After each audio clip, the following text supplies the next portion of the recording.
Yeah, thanks so much for having me. Firstly, by the way, Taruka, I really have enjoyed the work you've been doing, and it's great that we can connect and uh, have a catch up after a little while of trying to get it organised. It's great to finally meet you. And about myself, I'm married with three children. I grew up in Sydney, and I always loved cricket. Cricket was running through my blood, and I had this passion for the game that's been living inside me ever since I was 5 years old. So for me, I always wanted to be involved in cricket, and either playing cricket for Australia was my ultimate dream. But that never eventuated, and I started Australia's first ever cricket podcast, the Cricket Library, back in 2012. So before podcasting was really a thing, I had a radio show. I'd talk about cricket on the radio, and I'd learned about podcasting and thought, well, why not? Why not start my own podcast? And so the Cricket Library started. That's quite a long time ago now, and also written a book about cricket and still play cricket now. I'm 46 years old now, and I still manage to find time to roll out some leg spinners in the nets, hit lots of cricket balls. But my passion now is about inspiring other people to play and love the game, and that's something that I'm very fortunate to do in my full-time work with Cricket New South Wales as the Far West cricket manager. I travel around Western New South Wales and help community clubs, help uh, coaches, players to really enjoy the game as much as I do, and hopefully pick up some of that passion. That is amazing. Matt, firstly, amazing journey. And first podcast you started in Australia, and I'm sure that must be a very big deal. If you can just tell me about it, what's it called? What does it cover? The kind of guests you've had on your podcast, and what inspired you to start a podcast? Yeah, I think for me the love of cricket, I express it in so many ways. You express it through playing, I express it through writing about it. I have the cricketlibrary.com website. I put out a lot of content on the socials as well. And it's an expression of my love of the game. And for the podcast, it's evolved over time. It used to just be kind of journalistic match reports of games and match results and those kind of things. And then it transformed into long form interviews. So I've had the real privilege of helping other people to tell their stories. And so, biggest guest is probably former Australian captain Greg Chappell. He was a wonderful uh, person to have on the show, someone who is an Australian icon. But then there's other lots of interesting stories as well. I think of guys like Nathan Horitz, who played for Australia, very interesting story. And then most recently, Zara Jetley from New Zealand. She's an up and coming emerging player, and I love seeing the different nuances of why people love the game so much, and the vast variety of backgrounds that people come from, and their love of the game. It sort of builds a community, and that's what we've tried to do at the cricketlibrary.com is build a community of people that love cricket as much as I do, and plenty of people love cricket even more than I do. So it's great to have that community. It's great to have guests come on and share their passion for the game, and uh, a place to tell stories, a place for people to share their love of the game with others who love the game as well. Definitely. And like with India and Australia, there's this rivalry which exists, and which we're going to see later this year. Of course, we have a junior team also, which will be playing against Australia. So tell me about that. Like, any anecdotes, anything you remember specifically with regards to the Indian-Australian rivalry?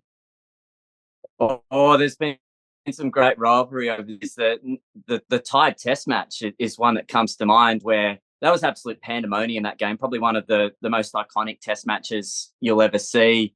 A dramatic finish, incredible scenes like no other. Certainly,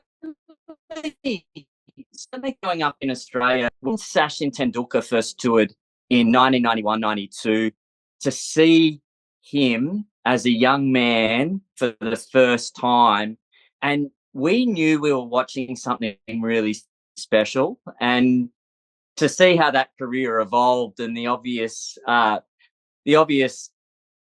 impact that he's had on world cricket since that time as a teenager coming into Test cricket. Wonderful to see him play live. And then in recent times, I've been fortunate. I work at the Sydney Cricket Ground for the Test match each year, and doing a variety of roles in those Test matches. But to be up close and to see the likes of Virat Kohli, Cheswara Pujara, he had a very good tour a few years back as well, and Bumrah. You could go on and on. The talent from back in the early 90s when Australia were quite dominant, and to see how India have really come and given Australia a really, really tough challenge, beating Australia at the Gabba in recent times. That was kind of like the fortress of Australian cricket. So I'm salivating at the thought of this summer, Australia versus India. I'll be there in Sydney. I'll be working there again, and really looking forward to just being up close and seeing the greats of the game go head to head. The Australian bowling attack at the moment, Cummins, Stark, Lyon, Hazelwood, they're seasoned campaigners, and bowling to the likes of Virat Kohli is a sight to be seen. Matt, I spy a book on your right, For the Love of Cricket. Oh yeah, And that's my book. Oh, so you've authored a book as well. That's Yeah. amazing. Yeah, that's right. And so tell me a bit about it. What is it about? Yeah, it's an expression of my love of the game through haiku poetry. So I've got a background in education. So I did a Bachelor of Education, and I was a primary school teacher, and I ran a little primary school. And one of the things that is a challenge for teachers is to engage young students in writing. And a haiku poem is a very simple form of expressing yourself. And they're 3-line poems. And for kids that don't like writing, that's very achievable to be able to write a 3-line poem. So what I've done is I've written a whole bunch of stories about cricket and my reflections on the game, and then ended the story with a haiku poem. So people get to read stories of the origins of my passion for cricket, some interesting times about my own growing my own love of the game, and then expressing it through haiku poetry. So it's a very unique book, and it's been very well received in the cricket library community. Lots of people really enjoying the chance to read some of the stories, and the haiku poems are a nice little touch. That's amazing. And that's certainly very unique. I've never heard of, sports being condensed into a haiku poetry nonetheless. So I think that's an achievement right there. Matt, my last question to you is about, uh, podcasts. There's a lot of, now we see, with digital, with social media, there are hundreds of podcasts, and it's a cluttered space, to be honest. And everyone's trying to find their own niche. So how would you say something which you listen to or your podcast stands out? I think the real you hit the nail on the head there, that every man and his dog, to use an Australian slang phrase, is trying to get a podcast out there.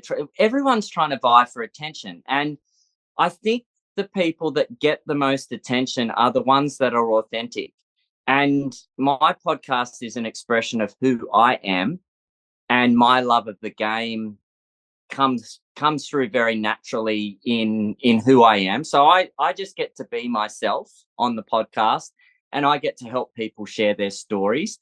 And I guess, to use a bit of lingo, so to speak, I like to see the content as macro content. So I might chat to Greg Chappell for an hour, but in that hour, Greg will have 10, 15 micro stories that are really interesting. Like Greg Chappell was telling me about Don Bradman helping him to change his batting grip, and how him changing his batting grip improved his batting.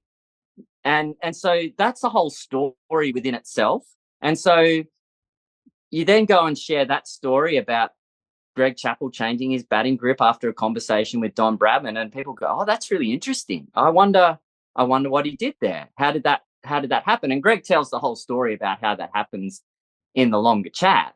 And so every guest I have, there's that theme there, and you can find things that attract new listeners by sharing that micro content. And one of the other things that I think I would say stands out with the Cricket Library is we have a signature question. So our interviews always end with the same question, which I might even ask you. I'd be really interested to know your answer to this, Taruka.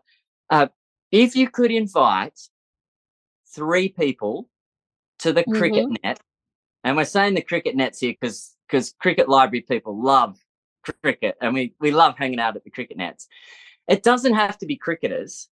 It could be anyone. So we've had guests on the show say they'd love to have The Rock come down to the nets. They'd like to have some famous actor come down to the nets, and then you get all the cricket tragic kind of answers like Don Bradman, Ricky Ponting, Sachin Tendulkar, Brian Lara, all the cricket names. But that question, some people will answer it in less than a minute. Some people will take about 3 minutes to answer it. That is a really interesting question that, from the feedback from my listeners, is, "Oh, we just want to know. We just want to know." And I save it to the end because you want people to be thinking about who it's going to be all the way through. So, Taruka, if you could invite someone to the nets, or 3 people, do you have anyone top of your list? Well, actually, I sort of do. I mean, in my head, I've always had conversations. So I think 3 people would be, Chanakya. Chanakya is like a Hindi mythological character who was known for his very clever mind. So definitely, I would want to have him. Yeah. And then I would have a female, uh, and that would be Florence Nightingale, because she overcame so many struggles in her life. And then Murakami, he's a writer. Yeah. So yeah, so these are very non-sporty people, but they do have a sporting connection in the way what they think and preach and what they've done. And that's the Everything beauty. sort of, is what sports stand for. And that's the beauty of this kind of question, is you've opened up a little window to me about you that has nothing to do with cricket, that tells me a little bit more about who you are and the kind of person that resonates with you. And I really love getting to know people. I really love hearing those kind of stories, because now I know, oh yeah, okay, that's a little bit more about Taruka that I didn't know before. That is really interesting. That's very true. And I think it's a catch question as well, because the moment you mentioned it, in my mind, I'd already started thinking, oh, who those 3 people might be. So yeah, that is work. So yeah, I think, thanks, Matt. I think we had a wonderful conversation. And I mentioned I've been selected for the Australian High Commission program, ABC. So if there is any assignment, I'm going to pitch your story. Have you ever been covered by them though? I ABC. have been interviewed on the ABC locally here, and I used to work for the ABC. So yeah, I used to do the sport for them. So I was the Saturday sports guy. So I'd be Wow. Yeah, on the radio, not on the TV, on the radio. Oh, that's amazing, right? It was still great. It's one of the most exhilarating feelings. You go into the studio, the news finishes at 9:05. The red light goes on. You're live. You're interviewing people. You're running the panel, trying to make sure you're pressing all the right buttons. And then it gets to 10 o'clock and they go to the news again. And in my head, it was like that feeling of being in the zone that you hear cricketers talk about when they score 100 or something. They say, oh, I didn't really remember much about that. That's kind of what it was like for me. I'd go in and I'd finish a show and I'd think, wow, how did that just happen? It was just one of the most exhilarating feelings I've ever had doing live radio, and I thoroughly Amazing. enjoyed it. How long did you do that for? Oh, With I just ABC? I just did it on a casual basis where I would cover for people, because I would do there on a Friday morning.